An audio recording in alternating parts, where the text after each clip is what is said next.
સુરત ઉધના પોલીસે દુકાનમાં થયેલી ચોરીનો ભેદ ગણતરીના કલાકોમાં જ ઉકેલી કાઢ્યો હતો।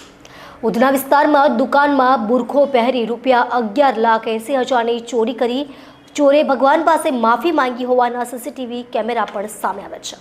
ઉધના વિસ્તારમાં આવેલી દુકાનમાં અજીબોગરીબ ચોરીની ઘટના બની છે। ઉધના વિસ્તારની એક દુકાનમાં બુરખો પહેરી ₹11,80,000ની ચોરી કરી ચોરે ભગવાન પાસે માફી માંગી હોવાના સીસીટીવી કેમેરા પણ સામે આવ્યા છે। સાથે ચોરી બાદ એક ચિઠ્ઠી પણ છોડી ગયો હતો। ચોરીની ઘટનાને પગલે પોલીસે ગણતરીના કલાકોમાં ચોરીનો ભેદ ઉકેલી કાઢ્યો હતો।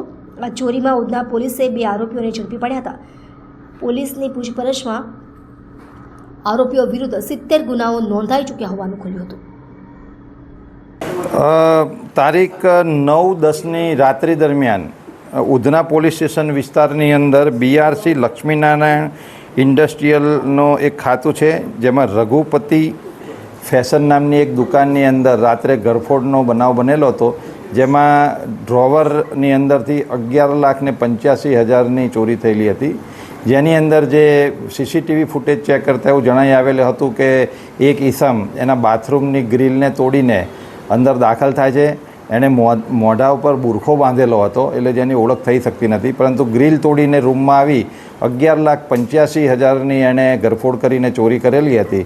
તો ફરિયાદના આધારે પોલીસે તાત્કાલિક ગુનો દાખલ કરી અને પોતાની ટીમો કામમાં લગાડી, જેમાં ઉધના પોલીસની ડિસ્ટાફની ટીમને એમાં સફળતા મળી, જેમાં એ લોકોએ ઘણી મહેનત કરી અને હ્યુમન ઇન્ટેલિજન્સ અને ટેકનિકલ સર્વેલન્સના આધારે 2 આરોપીઓને પકડેલા છે।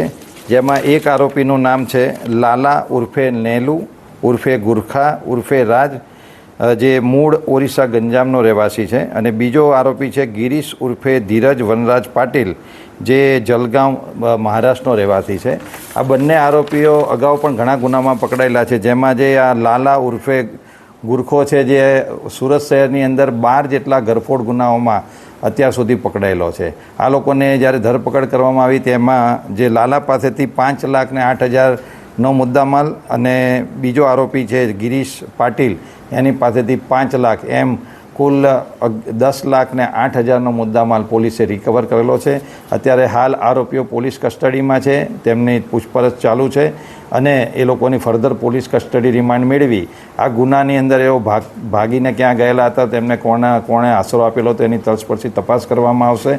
અને આ સિવાય એ લોકોએ અન્ય કોઈ જગ્યાએ આવા કોઈ ગુના આચરેલા છે કે નહીં, તેની ઊંડાણપૂર્વક તપાસ કરવામાં આવશે।